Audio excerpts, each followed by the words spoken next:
नमस्कार जी। आज हम बहुत ही इजी तरीके से प्लाजो की कटिंग सीखेंगे। सबसे पहले हमने ये डबल फोल्ड फैब्रिक करके इसको अच्छे से सेट कर लिया है। उसके बाद लेंथ का निशान, जितनी हमने तैयार बेल्ट लेंथ करनी है उससे 1 इंच हम एक्स्ट्रा लेंगे, क्योंकि कुछ तो फोल्ड में चला जाएगा और कुछ फिर जितना फोल्ड में जाएगा उतने ऊपर 1.5 इंच चौड़ी हमारी बेल्ट जुड़ जाएगी। तो हमारा तैयार फिर उतना ही आ जाता है जितना हम 1 इंच बढ़ा के ले लेते हैं। तो मेन जो हमारा इसमें मेज़रमेंट होता है वो लेंथ का होता है और हिप का होता है। तो लेंथ हमारी इसमें 33 है, उसमें हमने 1 इंच बढ़ा के निशान लगा लिया 34। फिर हिप है, तो हिप का इसमें क्या फ़ॉर्मूला होता है कि जितनी हम हिप नापते हैं कस्टमर की, उसका हाफ़ करते हैं। हाफ़ करने के बाद जैसे 38 है तो 38 का हाफ़ हो गया 19 इंच। फिर 19 का हम फिर से हाफ़ करते हैं तो 19 का हाफ़ हो गया 9.5।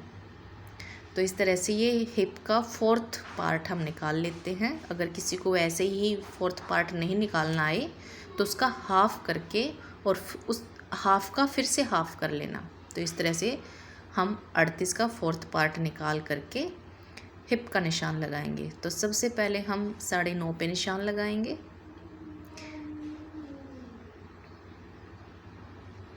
ये हमारा फिक्स नाप होता है, इसमें हमें लूजिंग देनी होती है। बैठने उठने में दिक्कत ना हो तो उसके लिए हम लूजिंग देते हैं 1.5 इंच की।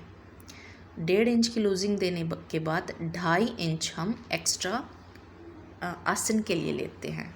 जब आसन की हम गोलाई करते हैं तो 2.5 इंच एक्स्ट्रा आसन के लिए लेते हैं।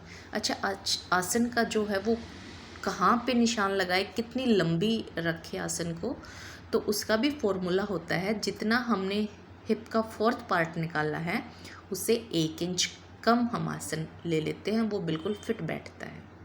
ये फॉर्मूला है आसन निकालने का। 1 इंच भी कम ले लेते हैं और आधा इंच भी कम ले लेते हैं। वो सब के ऊपर डिपेंड होता है कि कौन कैसा आसन पहनता है। मान लो कोई बिल्कुल फिट आसन पहनता है तो उसका हम 1 इंच कम ले लेंगे, और अगर कोई थोड़ा सा लूज़ पहनता तो हम आधा इंच कम ले लेंगे। तो इसमें मैं आधा इंच कम ले रही हूँ, तो इस पर मैं 9 पे या 9.5 पे निशान लगाऊंगी। तो ये हमारा हिप का हो गया। उसके बाद हमें नीचे मोहरी रखनी होती है कि मोहरी हम कितनी रखते हैं। वो सब की प्लाजो की अलग अलग मोहरी होती है, कोई चौड़ी पहनता कोई कम चौड़ी पहनता है। तो इसमें हम 12 इंच की मोहरी बनाएंगे। तो 12 इंच की मोहरी कहाँ पे निशान लगेगा उसके लिए हम फिर से हिप के मेज़रमेंट पे आते हैं। तो हिप हमारी टोटल 14 इंच बैठती है। जो हमने एक्स्ट्रा 1.5 इंच और फिर 2.5 इंच एक्स्ट्रा लेके फिर उसकी टोटल हम चौड़ाई देखते हैं तो वो 14 इंच होती है। फिर 14 का हम हाफ़ कर लेते हैं, वो 7 इंच। तो यहाँ पर एक 7 इंच पे निशान लगाएंगे। ऊपर यहाँ पे हमारी प्लेट आ जाएंगी 7 इंच किनारे से, और फिर नीचे भी हम किनारे से 7 इंच पे निशान लगाएंगे। तो ये हमारा मिड पॉइंट निकल गया, सेंटर पॉइंट। ऊपर तो इसी पॉइंट पे हमारी प्लेट आ जाएंगी और नीचे हमारी इस पॉइंट से ही हमें चौड़ाई रखनी होती है। मान लो हमें 12 इंच चौड़ाई रखनी है तो 6 इंच मिड पॉइंट के इस तरफ और 6 इंच उस तरफ, तो टोटल हमारा 12 इंच आ गया।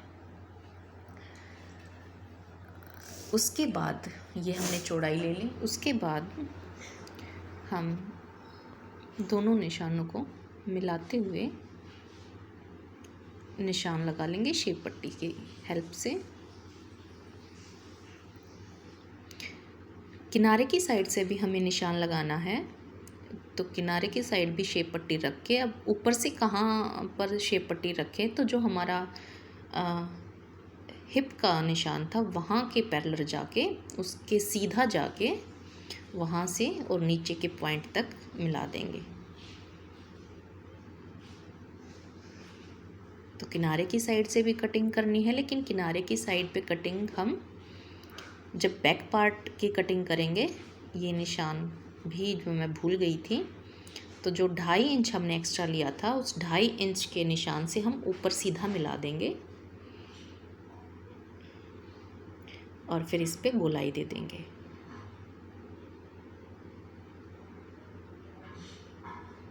ये हमारा क्रंच एरिया भी इसको हम बोलते हैं, आसन भी इसको बोलते हैं।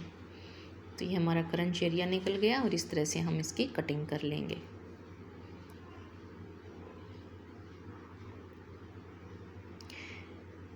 सिलाई से रिलेटेड अगर कोई भी आपकी प्रॉब्लम है तो प्लीज़ कमेंट करना, मैं उसको शॉर्ट आउट करने की कोशिश करूँगी।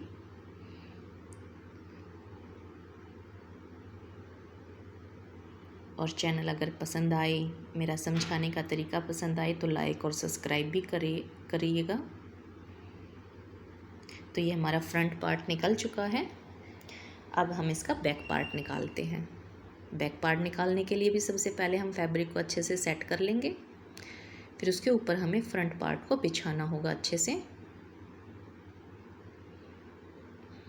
किनारे से किनारा मिलाते हुए, ये कपड़ा जॉर्जेट का है तो थोड़ा सा केयरफुली सेट करना होता है। इसके नीचे लाइनिंग भी लगेगी। लाइनिंग को हम दोनों पार्ट निकालने के बाद फिर लाइनिंग के ऊपर रख के उसको कटिंग कर लेंगे। पहले हम मेन फैब्रिक निकालते हैं। तो इस तरह से बिछाने के बाद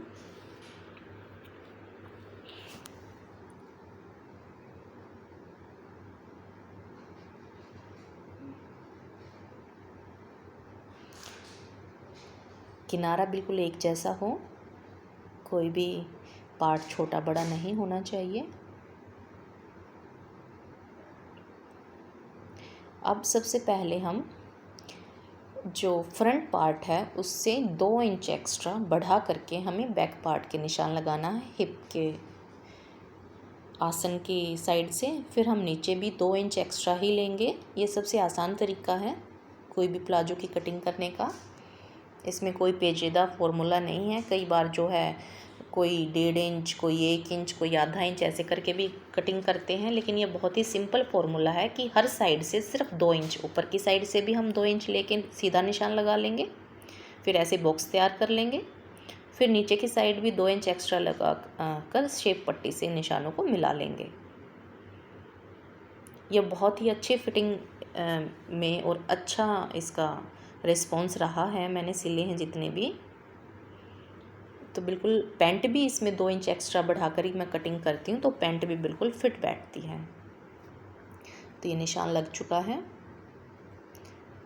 अब ऊपर की साइड से हम इसमें 2.5 इंच एक्स्ट्रा लेंगे आसन की साइड से। ध्यान रहे ये जो हम बढ़ाकर काटते हैं ये आसन की साइड से हैं, और ये 2.5 इंच जो है ये नॉर्मल साइज़ के लिए है। हैवी साइज़ के लिए हम 3 इंच भी ले लेते हैं, और भी ज़्यादा हैवी साइज़ है +50 है तो हम 3.5 भी ले लेते हैं।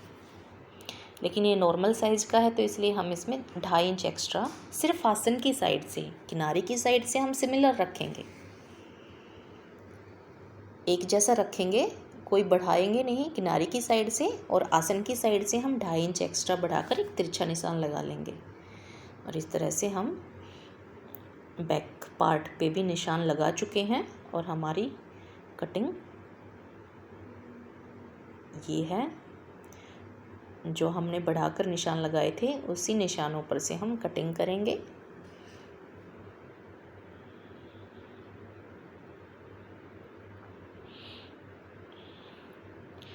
किनारे की साइड से एक जैसा लेते हुए आसन की साइड से जो हमने बढ़ाकर निशान लगाया था वहाँ पे कटिंग करेंगे।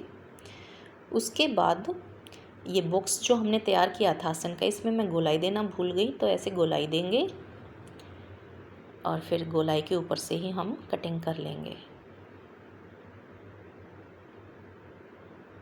तो ये हमारा बैक पार्ट भी निकल चुका है। तो इस तरह से हमारे जो किनारी पे हमने निशान लगाया था, जो फ्रंट पार्ट में भी हमने कटिंग नहीं की थी, अब दोनों को इकट्ठा करके, बैक और फ्रंट इकट्ठा करके इसकी कटिंग कर लेंगे। इसके हमने कोई बढ़ाकर निशान नहीं लगाया था, ये दोनों सिमिलर रहेंगे, एक जैसे रहेंगे बैक और फ्रंट। और हमारी कटिंग हो गई।